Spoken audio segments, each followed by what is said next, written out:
todos. A gente vai fazer boa noite, Renaldo. E dando continuidade a esse curso, já há algumas semanas, a gente vem abordando, a doutora Marlene, que deu a maior parte das aulas, as obsessões de natureza espírita, né, de efeitos inteligentes. E essa classificação existe como obsessões de natureza espirítica por qual motivo? Vocês lembram?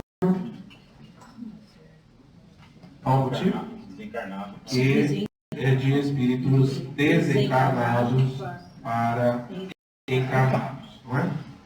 Agora, hoje, a gente vai ver algumas questões um pouquinho diferentes, que, embora possam ser utilizadas também por espíritos desencarnados como um mecanismo de ação, como uma fisiologia de um quadro obsessivo, também pode ser, na maioria das vezes, ou é produzida por nós mesmos, né, que são as infecções fluídicas. E da última vez que eu falei sobre autoobsessão, eu mostrei esses mesmos slides no início, e vocês vão ver que a autoobsessão e as infecções fluídicas têm correlações importantíssimas. Aliás, as infecções fluídicas é uma das formas de autoobsessão. Então, aqui a gente tem que voltar novamente no entendimento de que pensamento é o gerador dos infracorpúsculos ou das linhas de força do mundo subatômico, criador de correntes de bem ou de mal, grandeza ou decadência, vida ou morte, segundo a vontade que o exterioriza e o dirige. Aqui então, Emmanuel, esse brilhante livro Pensamento e Vida, que poucos de nós conhecemos a fundo, nos descortina o entendimento a respeito dos atributos do espírito, entre eles pensamento e vontade. Pensamento como sendo o agente criador, né? Tudo aquilo que nós emitimos de ideia mental gera uma criação mental, né? E em versão do ditado popular que Emmanuel nos diz: dize-me com quem andas e eu te direi quem tu és.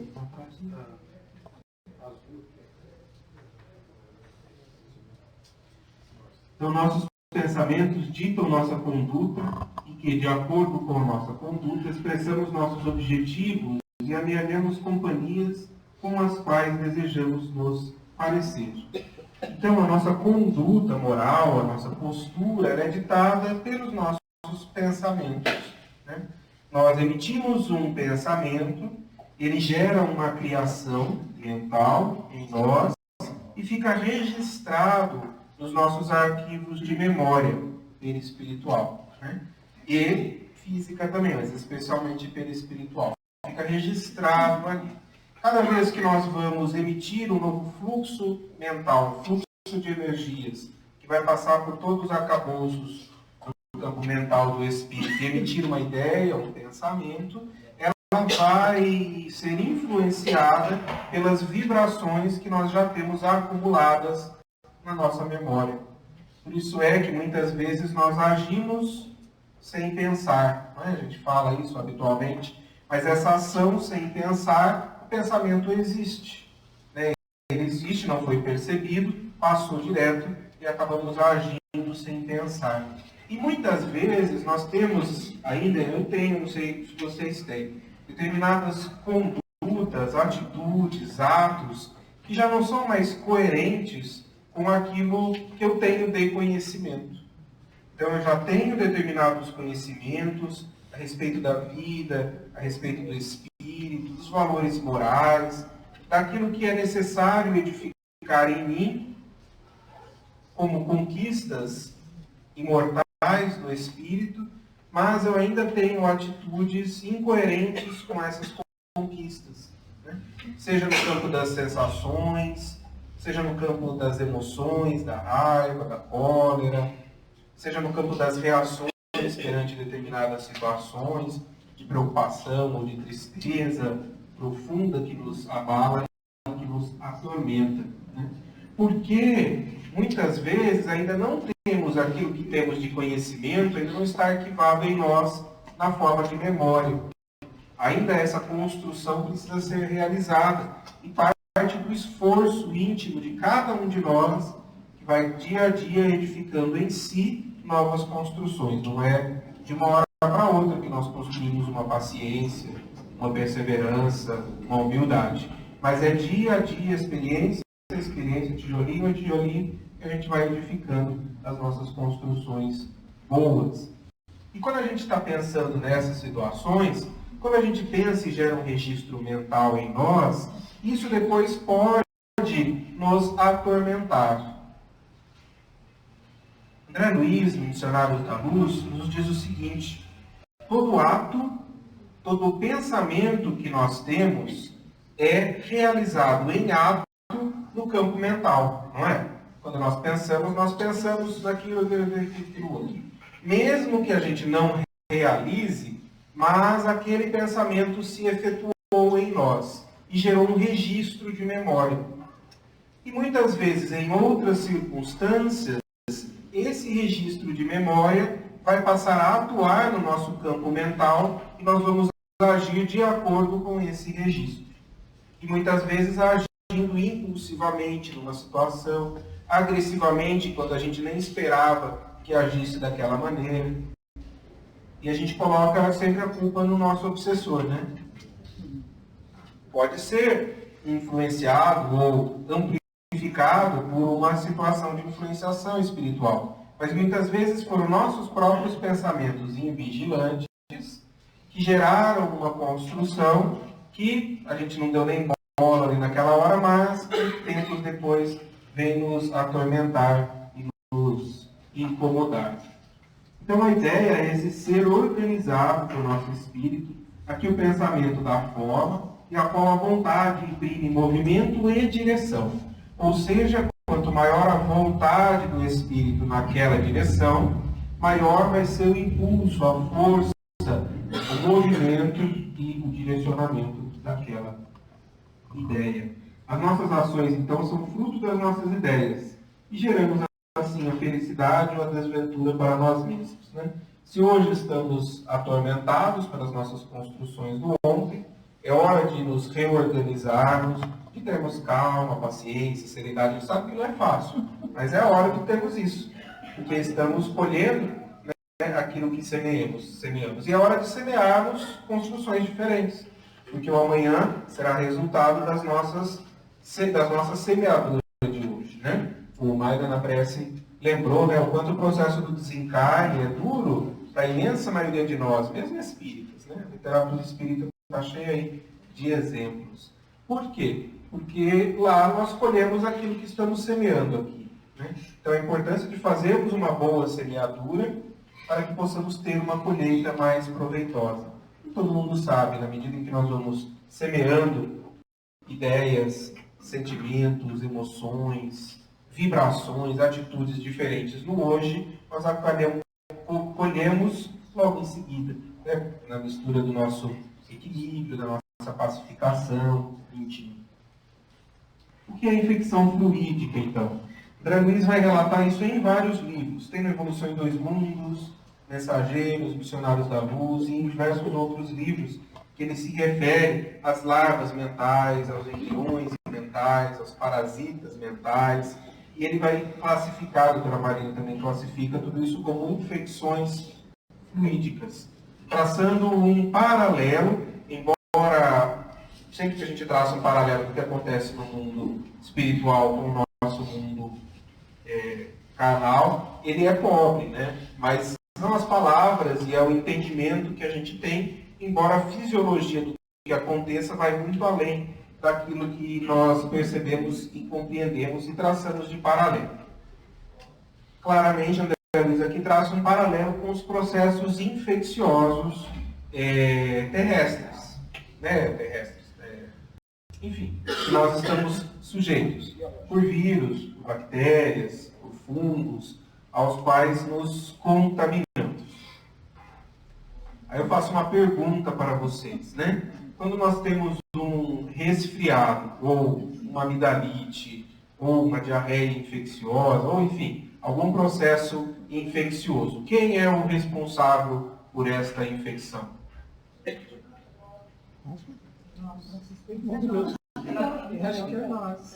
Não são os vírus? Não são as bactérias? Mas se eles não estiverem ali, a gente não tem esse processo, não é? A medicina atual, né, considera que os responsáveis pelos processos infecciosos são os bichos, né? Embora, obviamente, a gente tenha que combater as infecções, os vírus, as bactérias, os fungos. Mas existe uma relação de hospedeiro que é muito bem conhecida, e a gente estuda isso amplamente na medicina. Mas às vezes quando a gente parte na prática, a gente esquece de olhar o hospedeiro, né? O hospedeiro é um ser que adoece, né? E olhamos apenas para o invasor, né? A bactéria, o vírus que ali está invadindo. Aqui a gente tem vírus e bactéria rodando de montão. Né? Em todo ambiente nós temos. Em todo ambiente onde aglomeram-se pessoas, temos em maior intensidade. Mas não necessariamente nós ficamos doentes todas as vezes que entramos em contato com vírus, com bactérias. Né? Mas depende da nossa condição imunológica e depende da quantidade de agente infeccioso que é inoculado em nós. Né? Se a gente estiver exposto a uma enorme quantidade de bactéria ou de vírus e nosso sistema imunológico estiver um pouquinho mais fragilizado, não precisa muita coisa não, a gente adoece. E às vezes quando o nosso sistema imunológico está enfraquecido, a gente adoece por qualquer coisa. Passou um vírus ali correndo, a gente adoece, não é?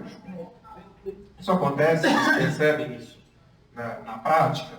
E é claro que se houver uma infecção grave, bacteriana, né, febre, pus, enfim, todos os comemorativos, a gente vai ter que tratar com antibiótico. Mas muitas vezes a gente acaba tratando coisas demais pelo pensamento de que o responsável por aquela situação é um agente invasor, vírus, uma bactéria. Então, ao invés da gente melhorar a imunidade do hospedeiro, a gente entra com um ataque àquele que está invadindo, que muitas vezes é necessário. Mas o melhor sistema de defesa é um criado pela própria criação divina ao longo de bilhões e bilhões de anos, que nos deu toda a condição de defesa. Tanto é que a intensidade de agentes infecciosos que a gente entra em contato e não se contamina é enorme. Então, com relação às infecções fluídicas, a gente pode traçar esses mesmos paralelos. Ou seja, é extremamente importante a condição mental em que nós estamos, que podemos ou não estar sujeitos a essas infecções. E André Luiz, no livro Evolução em Dois Mundos, descreve, simplificando, dois tipos de infecções. Um ele chama de ectoparasitas temporários. Formas mentais, de viriões, de larvas, que estão presentes em determinadas situações, mas não são eles agentes propriamente ditos de causar uma infecção fluídica. Eles só estão ali presentes. Como, por exemplo, quando estraga algum alimento, quando tem um lixo, e ali junta mosca, junta barata, elas estão ali presentes porque a situação, o meio ambiente, propicia essa situação. Ele chama de ectoparasitas temporários, ou seja, removido o lixo, limpado o prato, jogado no lixo, aquele bichinho passou um tempo, vai embora da sua casa. E os endoparasitas conscientes, que teriam uma fisiologia mais semelhante à das bactérias, porque eles sim seriam os responsáveis por poder causar essas infecções fluídicas. Por quê? Eles trazem um quimismo celular próprio. Isso é muito semelhante, porque como é que uma bactéria causa a infecção? Vocês já pensaram nisso? ela tem substâncias que digerem a nossa própria parede celular. Porque assim, uma bactéria entra na bexiga, por exemplo, ela não causa uma cistite. O nosso sistema de defesa ali protege, está tudo tranquilo. Ela não vai, estou entrando aqui, dá licença, vou causar uma infecção. Né? Ela tem que acoplar na parede, então ela tem, desculpem as perninhas assim, que grudam na parede da bexiga. Ela libera uma substância que vai digerir a primeira defesa da bexiga, permitindo com que ela penetre ali no tecido, e aí sim cai na corrente sanguínea, e aí sim causa todo um processo infeccioso. Então essas bactérias mentais, esses endoparasitas, também têm um mecanismo próprio, que vão penetrar nas nossas barreiras de defesa, nosso sistema de defesa psíquico. E quando isso é utilizado por espíritos num processo obsessivo, eles conhecem intensamente os nossos pontos vulneráveis. Assim como cada um de nós tem mais predisposição a ter sinusite, predisposição a ter cistite, a ter um resfriado, ter uma pneumonia, uma amidalite. Então são pontos que estão vulneráveis em nós. Também do ponto de vista psíquico, cada um de nós tem pontos vulneráveis, que são diferentes, particular para cada um de nós. E obviamente que essas infecções fluídicas têm relação com isso. E a interferência pode chegar, está bem ruim a imagem, pode chegar até uma dominação dos centros psíquicos, em quadros, obviamente, muito mais graves. Temos paralelo a isso? Temos. A gente tem muitas neuroinfecções. Temos quadros, por exemplo, da neurosífilis, hoje em dia na neuroaides, que bactérias penetram, vírus, hepatites, nossa barreira hematoencefálica, causam um distúrbio e causam uma lesão e alteração de comportamento, e causam agressividade, e causam alucinações. Né? A gente tem esse paralelo na matéria. No campo mental, isso também pode acontecer. Essa invasão dessas bactérias que podem chegar até a dominação dos centros psíquicos e levar influências sobre o sistema nervoso autônomo, que é o nosso sistema nervoso simpático e o sistema nervoso parasimpático, que o Maria vai falar disso na próxima aula, que regula todo o funcionamento do nosso organismo. Todos os órgãos, todos os sistemas funcionam através do sistema nervoso simpático e parasimpático, ou seja, a partir daqui é possível ter a interferência em diversos campos e pode-se mimetizar doenças, sintomas e enfermidades clínicas que são investigadas, muitas vezes não se encontram causas para isso, ou até se encontram causas, mas não justifica aquela enfermidade, ela pode ser intensificada por esses processos. Não é o único, mas pode ser um processo que cause isso. E a doutora Marlene até comenta que esse sistema de obsessão poderia explicar algumas curas de Jesus, de pessoas com doenças físicas graves ou com profunda deterioração mental. Então, quando Jesus afasta os espíritos que ali obsediavam, aquela pessoa imediatamente se cura, porque ela não tinha uma patologia orgânica, estrutural do órgão doente. Né? Mas era um sistema metabólico que estava doente, retirado a influência da infecção, né? O antibiótico da alma aqui, né? Aquela pessoa curou-se quase que instantaneamente, ou quase que instantaneamente, porque foi removido a causa. E existe uma desestruturação celular mais importante. E aí a gente vai ver duas descrições, uma dos mensageiros, em que André Luiz pela primeira vez entra em contato com essas situações. Então, Mensageiros é um livro em que André Luiz vai visitar, né, a Terra e as situações cotidianas, especialmente os médicos.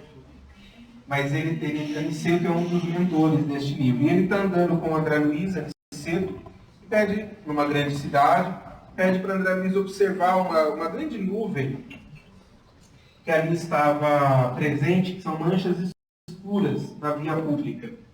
E aí eles percebem, com uma visão mais ampliada, espiritual, que é uma nuvem de bactérias mesmo.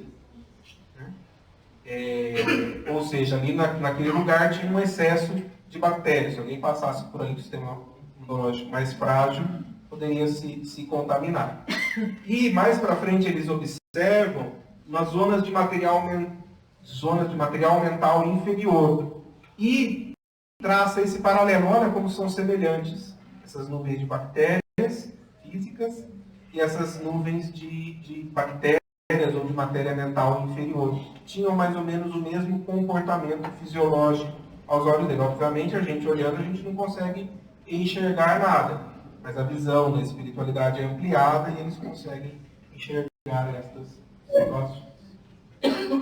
E ambas são capazes de atacar o homem, tanto as bactérias, vírus, quanto essas larvas mentais, né? São capazes de atacar o homem. Daí vem a importância de estarmos sempre na recomendação do Cristo, do orai e vigiai, para que a gente permaneça em constante postura, tanto física, de equilíbrio vital, como emocional e espiritual, para que a gente se mantenha imune a todas essas situações que estão presentes. E André Luiz pergunta a Aniceto, né? A matéria mental emitida pelo homem inferior tem vida própria? Ou seja, tudo bem, essas larvas foram criadas a partir do pensamento, mas elas passam a ter vida própria depois de serem criadas? Como se fosse o núcleo de corpúsculos microscópicos de que se originam as enfermidades corporais, que são as bactérias, ou vírus, enfim. Então, se uma vez criados, eles têm vida própria ou não? Essa é a pergunta de André Luiz. A resposta de Aniceto é o seguinte: como não? Vocês, presentemente, não desconhecem que o homem terreno vive num aparelho psicofísico.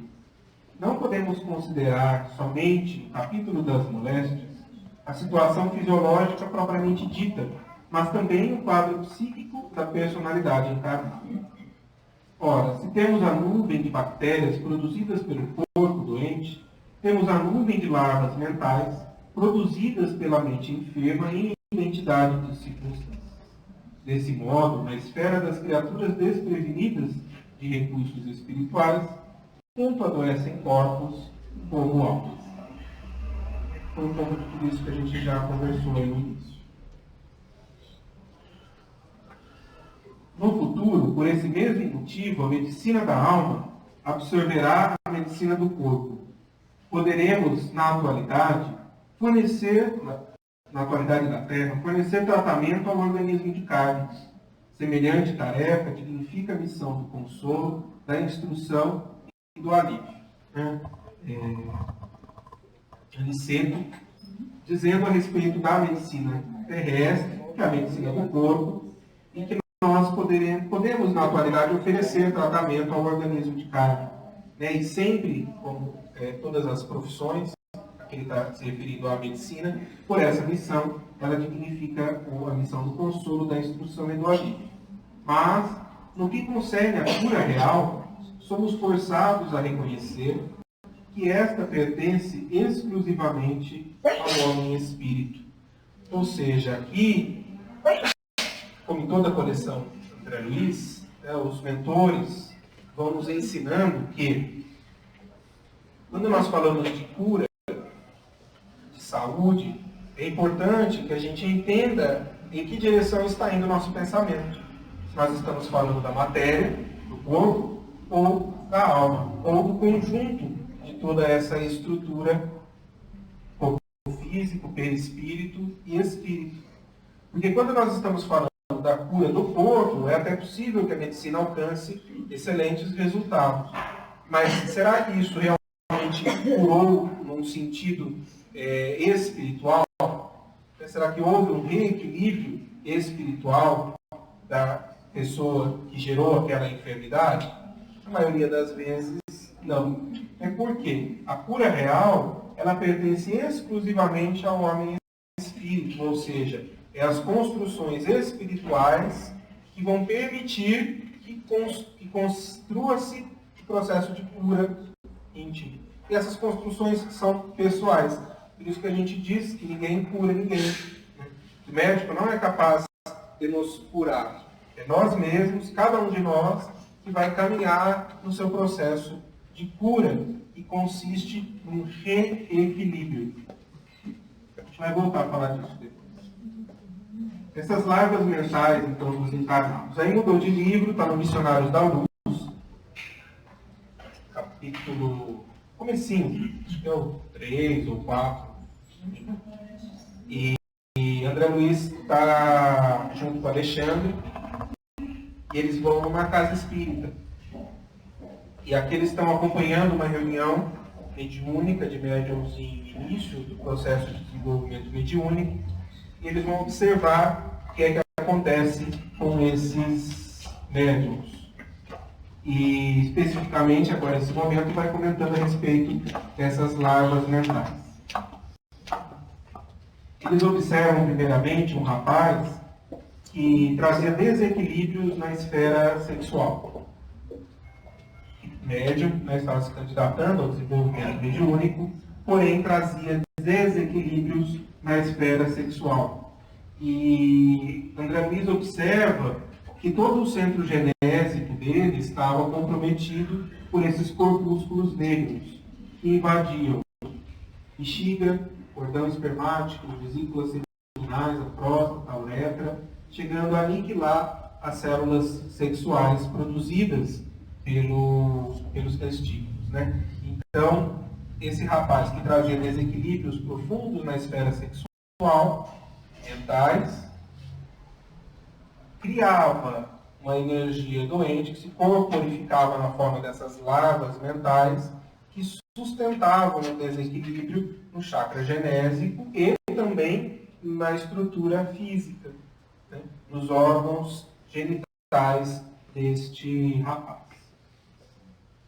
E Alexandre vai chamar eles de vacilos psíquicos da tortura sexual e dizer que o rapaz acredita que o sexo nada tem que ver com a espiritualidade, como se esta não fosse a existência em si. Esquece-se de que tudo é espírito, manifestação divina e energia eterna. O erro de nosso amigo é o de todos os religiosos que supõem a alma absolutamente separada do corpo físico, quando todas as manifestações psicofísicas derivam da influenciação espiritual. Um outro caso que eles observam, então aquele primeiro era na esfera sexual, esse era uma senhora que trazia desequilíbrios na esfera alimentar. Então, de intenso abuso alimentar, comidas gordurosas, muita gente aí se entregando, né? Hoje eu fiz uma alimentação 100%. Eu vou falar, hoje não dá para escorregar, né? Eu vou falar disso todo dia, né? Todo dia. Não é só verdura, não. Vai comer adequadamente, né? Todos os grupos nutrientes. Então, essa senhora com desequilíbrios na esfera alimentar. E ela trazia uma disfunção de todo o funcionamento do trato digestivo.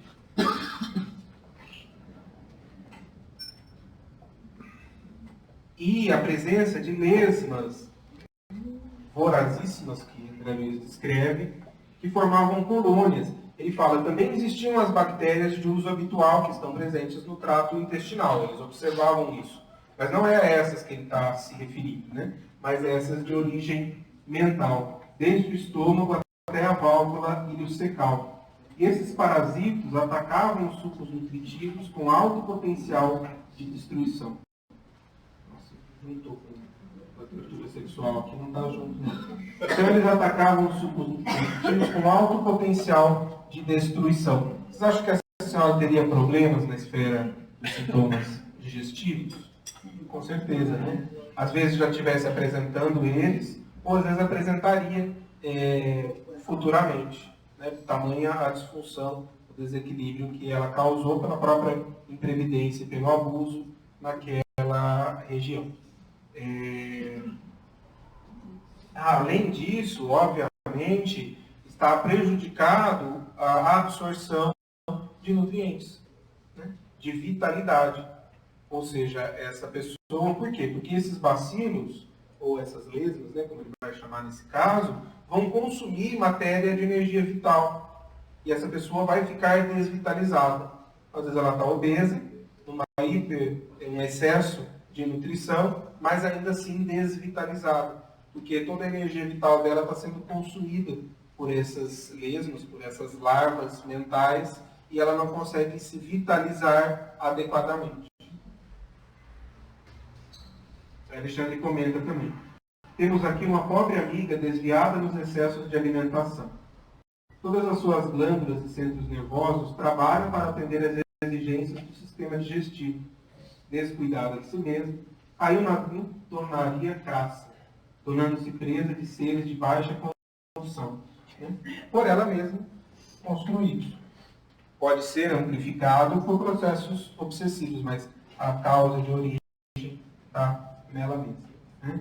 E isso é um aspecto interessante, né, que André Luiz sempre nos traz, que ela, desviada nesses excessos, ela focava o centro de atenção dela para o centro gástrico, para o processo digestivo, para as questões alimentares. Então, toda a atenção do sistema dela está voltado para isso. Todo o sistema está atento e está olhando para isso. Com certeza, se está em excesso aqui, está faltando em algum outro lugar. Então, ela, além desse excesso, pode ter uma deficiência em algum outro sistema. Outro caso, vai falar do etilismo, né, dos equilíbrios do álcool. Também enxergando a pessoa, não era, ele estava bêbado na reunião, né? Mas ele tinha o hábito de ingerir álcool com regularidade.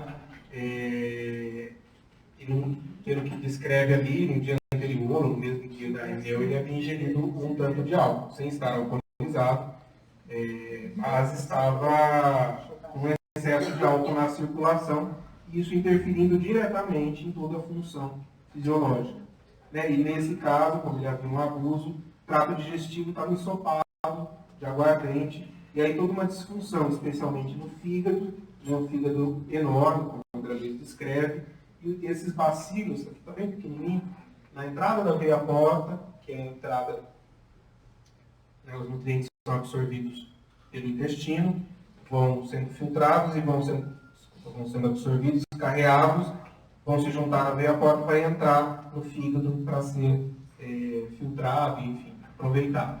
E esses bacilos estavam ali, na entrada da veia porta, destruindo os elementos sanguíneos mais novos. Ou seja, causando um desequilíbrio geral no organismo, porque a fonte de entrada de renovação celular e nutricional daquela pessoa estava absolutamente comprometida. E ele vai apresentando um desequilíbrio em todos os órgãos, vaso, sistema endócrino, centros genitais, rins, pâncreas, destruição das células hepáticas, provavelmente caminhando para um quadro de cirrose. Aí Alexandre vai comentar o seguinte: inegavelmente, não desejamos transformar o mundo em cemitério de tristeza e desolação, né? Ou seja, que todas essas coisas são proibidas ou são maléficas, não é isso. Mas é o uso com equilíbrio de todas essas situações, seja do sexo, seja da alimentação, seja até da bebida, para aqueles que gostam, com moderação, né? Adequando o seu tempo, o momento em que ele vai ter um trabalho no campo espiritual, resguardando-se alguns dias antes para que isso aconteça, né?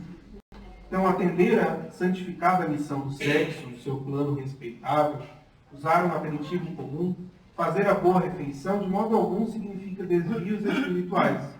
No entanto, os excessos representam desperdícios lamentáveis de força, os quais retêm a alma nos ciclos inferiores. Ou seja, o indivíduo gasta energia com isso, obviamente a atenção mental dele está presa nisso, as companhias espirituais que ele vai atrair estão nessa direção, as criações mentais vão se constituir dessa natureza, e ele vai ficar preso nesses círculos inferiores, sem conseguir elevar muitas vezes o seu pensamento ao alto. Ora, para os que se trancafiam nos cárceres de sombra, não é fácil desenvolver percepções avançadas. Não se pode cogitar de mediunidade construtiva sem o equilíbrio construtivo dos aprendizes, na sublime ciência do bem viver. Ou seja, se está aprisionado nesses cárceres inferiores, é muito difícil alcançar percepções mais ampliadas. É muito difícil orar, né, estar em contato com espiritualidade superior, ter a sensibilidade de sentir as vibrações que emanam da natureza, dos próprios aqueles que amamos, dos amigos espirituais. O indivíduo está preso ali nos círculos de sombra e não consegue alçar voo. E ele vai falar da mediunidade, né? Ou seja, todos esses aspectos são extremamente importantes, mais ainda importantes para o médium. Porque para aquele que é médium, seja no passe, seja na psicofonia, seja em qualquer outra manifestação mediúnica, há uma necessidade de um intenso equilíbrio de todos os órgãos, de todos os sistemas, especialmente no campo mental. E isso acaba intensificando o nosso esforço de estar em constante construção do nosso equilíbrio. Veja que ele fala aqui equilíbrio construtivo, né? Ou seja, ele sabe que a gente não tem condição de permanecer 100% do tempo, né? Mas é um equilíbrio construtivo, e cada vez mais a gente vai compreendendo os processos. É grande esse capítulo, então tem bastante conteúdo, viu? Depois vocês fazem a pergunta do... É vocês semana que vem, né? Todas as perguntas vocês guardam no bairro. André Luiz pergunta ainda, de onde nascem essas levas mentais? Qual a fonte? O que vocês acham? De onde nasce? Pensamento, né? Que tipo de pensamento? Pensamento inferior. De condição inferior. Carregados com que cores? Roxa. Roxo. Quem dá cor ao nosso pensamento? Sentimentos, não é? Então, que sentimentos estão carregados nesses pensamentos? Vocês falaram vários aí já. De ódio, vingança, ira, cólera. O que mais? Desânimo. Você querer dar uma surra em alguém? Cólera, né? O André Luiz vai comentar. André Luiz não, né? O Alexandre.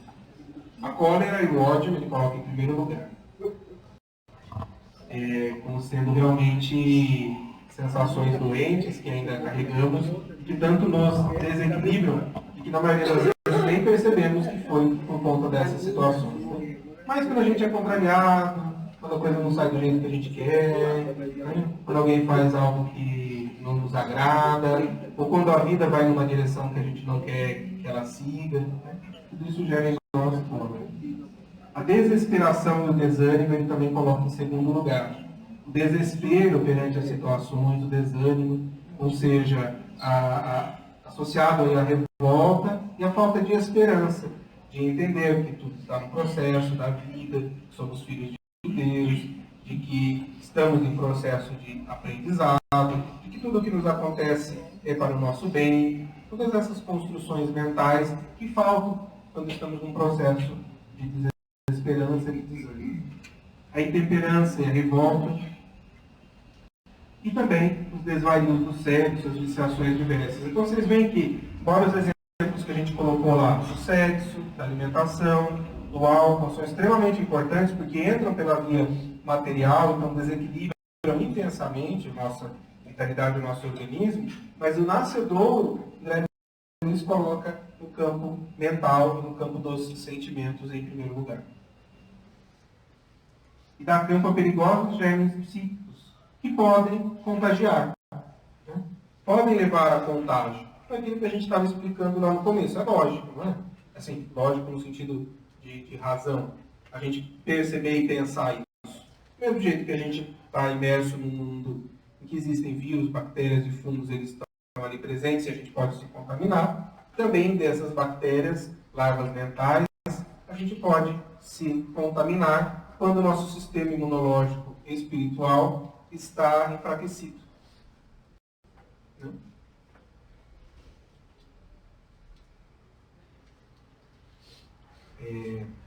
Uma outra situação que acontece é assim, nem sempre essas larvas mentais, essas bactérias ou esses fungos são prejudiciais. O que eu quero dizer é o seguinte: quando a gente tem, por exemplo, uma situação de excesso de produção de ácido úrico, que precisa ser eliminado por alguma via, e rim, intestino não está dando conta de eliminar, acaba eliminando muitas vezes pela pele. Né? E aparecem situações de maior umidade, de secadura, de rachado. Muitas vezes vem ali um fungo e se instala e gera uma micose. Não estou dizendo que todas as micoses são essa causa, mas algumas delas são. E causa uma micose. Aquele fungo ali está sendo benéfico ou maléfico? Maléfico. Maléfico, porém ele está comendo o ácido úrico que está ali na pele. Também está sendo benéfico. Então, assim, ele está ali presente porque tem uma situação no metabolismo doente e ele está polarizado ali, ajudando a limpar aquele excesso de produção. Na medida em que o organismo entrar em equilíbrio e tratar-se, ele naturalmente desaparece, deixa de ali estar. Se não acontece que muita gente tem, né? Trata a micose e depois de 3 meses aparece de novo. Trata, aparece de novo. Por quê? É o mesmo bicho? Não, é outro. Né? Porque a situação predisponente ali estava presente. Então essas larvas mentais muitas vezes fazem a mesma coisa.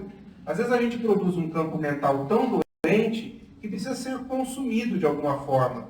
E senão corre o risco de gerar uma doença mais grave. Por exemplo, né, o ácido úrico, se não é eliminado pela pele, pode depositar nas articulações, formar gota. Se não, pode depositar nos vasos, acelerando o processo de aterosclerose. São doenças mais graves do que aquela doença da pele. Não é?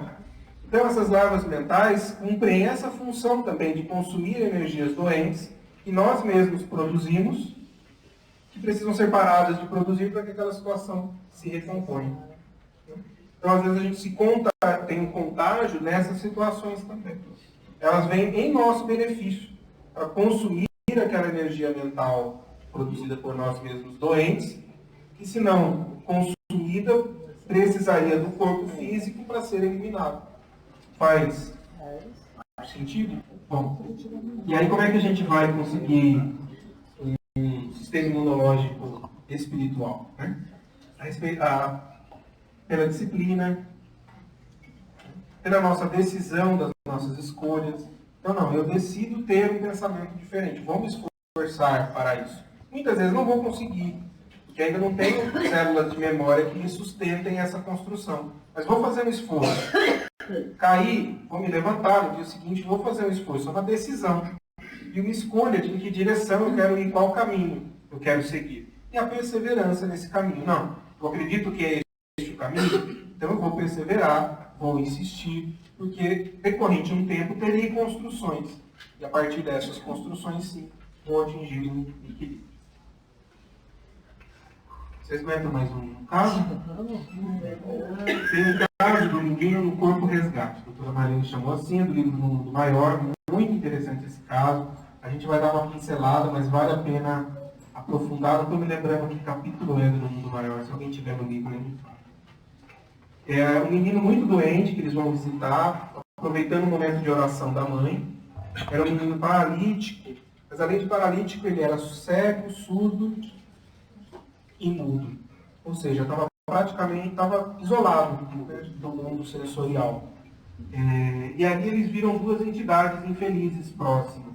E esse menino já contava com que eram obsessores. E esse menino estava com 8 anos. Quase nada houve da esfera humana. Psiquicamente, porém, tem a vida de um sentenciado sensível a cumprir severa pena, lavrada em verdade por ele próprio. Como nada acontece por acaso, né? Obviamente, um espírito que que desviou-se enormemente do seu caminho, da lei de amor, que cometeu atos deslizes no passado contrários à lei do amor, motivado por sentimentos e por sensações doentes, que gerou lesões espirituais nele mesmo e que gerou sentimentos de revolta, de ódio, de vingança naqueles a quem ele prejudicou. Né? E esse desequilíbrio vai precisando ser reorganizado, né? Com o passar do tempo, dos séculos, das existências, e ele agora está no processo de resgate daquela situação de maior desequilíbrio. E aí, rapidinho, a gente vai, bem rápido, a gente vai ter que entrar em 2 conceitos sobre o que é doença Emmanuel nos diz que doenças são problemas que carregamos conosco, criados por vícios de outra época ou abusos de agora, que a lei nos impõe em favor do nosso equilíbrio. Né? Ou seja, doença é quando nós desviamos da nossa conduta na lei do amor.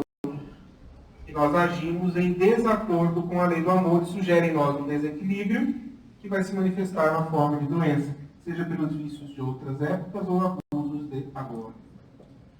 E Emmanuel, no Consolador, diz o seguinte: para o homem na Terra, saúde pode significar o equilíbrio perfeito dos órgãos materiais, mas não para a espiritualidade. Então, saúde para o homem na Terra pode significar perfeito equilíbrio dos órgãos materiais. Porém, para o plano espiritual, saúde é a perfeita harmonia da alma.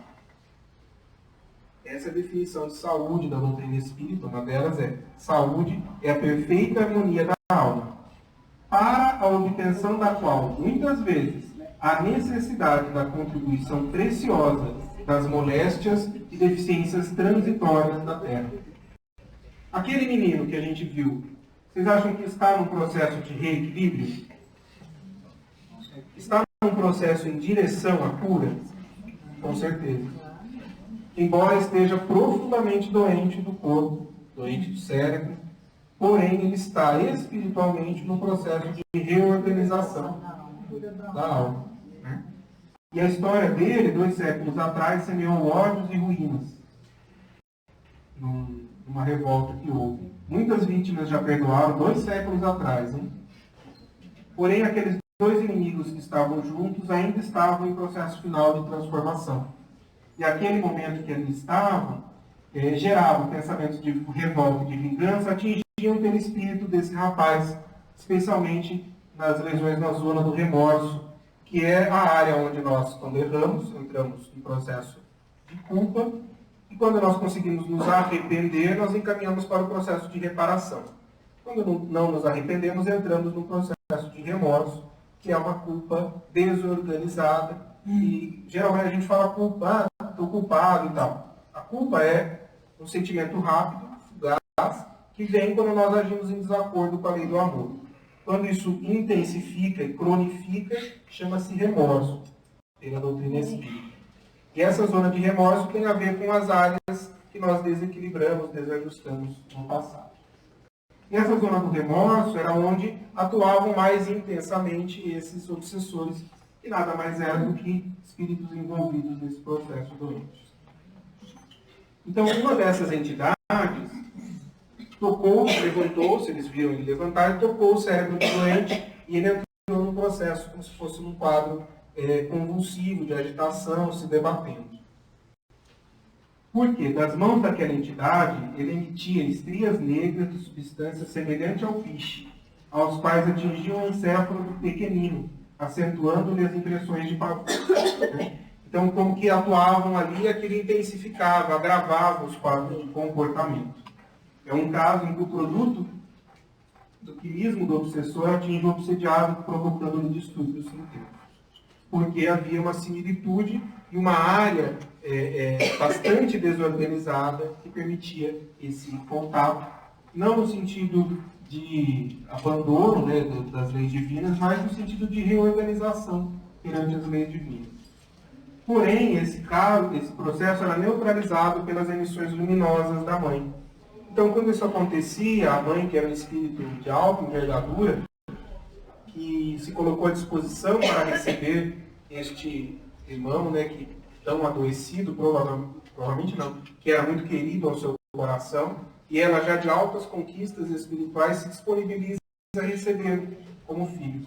E ela nesse momento entrava em prece, orava, se conectava com o alto, e André Luiz descreve como se derramando uma nuvem de luzes, uma chuva de luzes sobre o pequenino, e ele acalmava, neutralizava aquela ação do quilismo do obsessor. E olha só que interessante, alcançava também as entidades obsessoras. E elas se acalmavam. E o menino entrava em paz e eles também. E eles como que se aconchegavam ao colo materno como o menino. Olha só, né, o poder de um coração maternal, né? E vai ter um final feliz a história. Né? Como todas as nossas histórias, com certeza terá um final feliz. Essa daqui estava caminhando para um final feliz.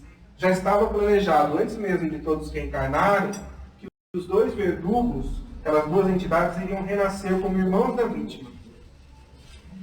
Os dois reencarnariam como irmãos da vítima, daquele que no passado foi culpado. Você vê que culpado e vítima não tem, né? Enfim, reencarnariam como irmãos.